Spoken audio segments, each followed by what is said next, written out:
Hey everybody, this is Perch, and increasingly, this sounds like a broken record. Marvel at the end of the year, heading into 2022, looks like a company that's going to go through some significant changes. And we've been tracking some of these, like the move from the Marvel Action line away from IDW, the entire X line having a number of pick your word: cancellations, series end, season end, temporary pause before it gets a new number one. The book is going on a hiatus and may return under a new name. Whatever you would like to believe, it's there. But basically, the picture for Marvel in 2022 early looks like a lot of relaunches and a lot of kind of big new kickstarts, a fresh start. This is the all new, all again, all different, all the same relaunch strategy, Marvel Now 3.0, that I think that we will see in at the starting really kicking off at the beginning of the year. And so one of those books that is basically undergoing some changes is Guardians of the Galaxy.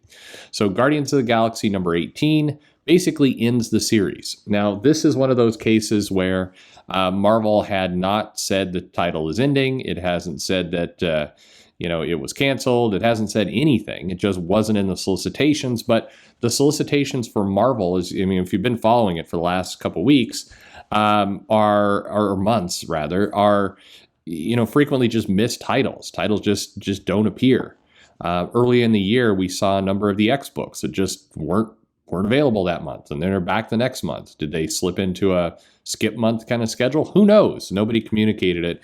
So nobody was really sure what was going on with the Guardians, but it didn't show up in the end of year solicitations for the last couple of months. So issue 18 basically calls it. So you basically learn in the comic, in this last Annihilation crossover that they've been up to, that the series is over. It says the end. Thanks for everything. See you at Gosnell's. And it's the title's done.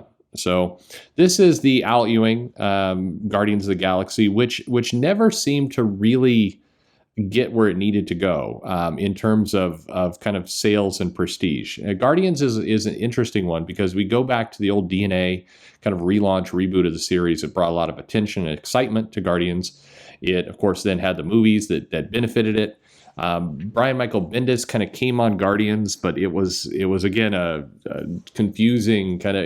When I say confusing, I just mean in terms of sales, it never really got where it needed to go. It for a while there, Kitty Pryde was dating Star-Lord, and then she was Star-Lord, and Star-Lord was not Star-Lord, and then they had the Gamora was going for the Infinity Gauntlet, and she was a villain, and so there's been a lot of storylines in Guardians. Donny Cates briefly was on the book for a period of time, and then he left, and Al Ewing came onto it, and it had one of the more bizarre, I'd say, marketing approaches, where Ewing came onto the book and jumped into a storyline meant to kind of repair a lot of the weird missing pieces from Bendis's run and Cates's run, but seemed to introduce new random things. Star-Lord kind of was transported. We learned that he was bisexual or pansexual or one of those sexuals, and that got some headlines. And then Marvel Boy was dating Hercules for a period of time, and it just kind of all over the place. Was just all over the place. Was it Hercules? I no longer remember. But then the last Annihilation storyline kind of came in, but it was overshadowed by other things Marvel was doing. It's like Guardians kept teeing up events. They put Doctor Doom on the team and made a big deal. Had Brett Booth do 3 covers, and then it was just over. So anyway, the title is done. Al Ewing, Juan Cabal were on this group.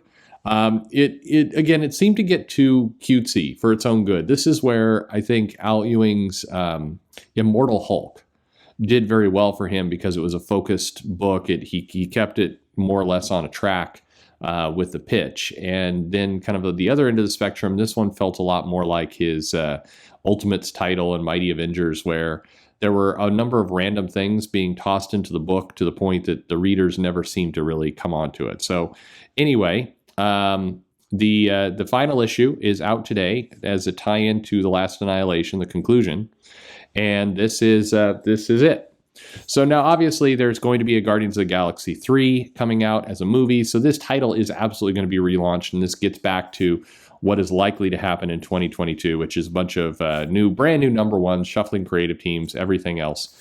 But what's funny about the Guardians, if you look at the comic book from Marvel, and then we'll talk about the other bit of news, is that the movie succeeded, despite the fact that you had characters nobody had seen before. You had a walking tree, and you had a raccoon, and you had all these things. A lot of people looked at that movie and go, how is such a crazy concept able to work?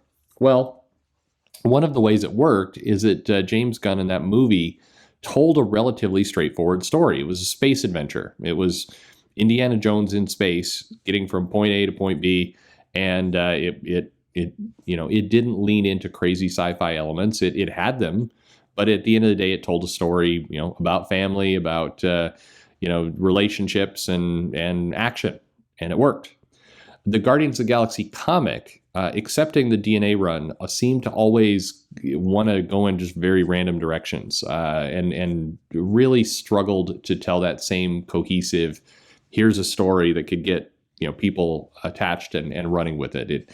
It never really captured that movie feel. But regardless, the other bit of news is that we have a new X-Men team, and this is a case where Cy Spurrier, Bob Quinn have been working on Way of X, and then that series canceled, ended, finished, season finale, series conclusion, temporarily paused for a new number one, whatever you want to call it. That book came to a close. They had the X-Men: The Onslaught Revelation as a book that was kind of a one-shot that concluded that story. And what we see at the end is that there is a new series that's going to spin out of this X-Men Onslaught Revelation / Way of X series that appears to be called, or if we're led to believe, from Kurt's dialogue bubble there, Legionnaires.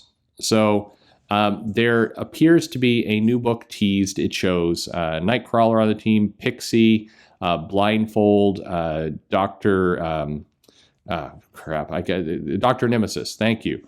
I don't know who I'm thanking. Thanking myself. And the Juggernaut and Forget-Me-Not are on this team as an astral plane team of protectors, stopping things like the onslaught invasion of the future, more like guards than police. So at any rate, this title appears to be coming at some point as part of the big X-Men relaunch in 2022. That this is, there you go. It is comical and sad that we do not have a Legion of Superheroes team over at DC Comics, but we do have now apparently Legionnaires at Marvel. So anyway, there you go. What can we say? So this is what looks like a new title spinning out of X-Men Onslaught Revelation. Obviously, we've got to get through Inferno. We've got to get through the X of Wolverine, or the mini deaths of X, or whatever this series is that they've teased. So there you have it. We have all these things going on. A number of titles changed. Obviously, we have the death of Doctor Strange going on right now, so we can expect at some point we will get Doctor Strange 2, the Multiverse of Madness, coming up next year as a movie, so we can expect a new Doctor Strange number one. Basically, what I'm saying here is in the early part of 2022, we are going to get a literal of new number one books. So there you have it. It's that is what we're getting. There's brand new X-Men material, brand new Avengers material. We've got new Guardians of the Galaxy material. It's a lot. So there you have it.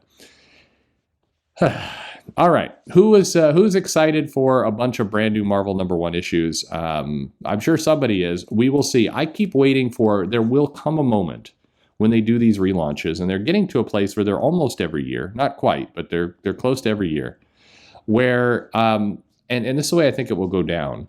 Everybody will get tired of it kind of simultaneously. It's not like it's going to slowly bleed out numbers. It's like they've been doing this because the new number ones pop heavily for variants and other things, and they get a lot of sales from it. But I think we're going to hit this point where they're going to do their big relaunch, and then it's like, no, everybody is just going to be, we're out. And I think that is going to hit them like a wall. But maybe I'm wrong. Maybe it'll just keep going. Keep in mind, I'm not super excited about that outcome. I don't think this will be healthy for the company or anybody, but it may be a pill that needs to be swallowed. Who knows? Anyway, are you excited about a bunch of new number ones? Guardians canceled. New X-Men title Legionnaires. What do you think? Let me know in the comments below. Like and subscribe, of course, and thanks for listening.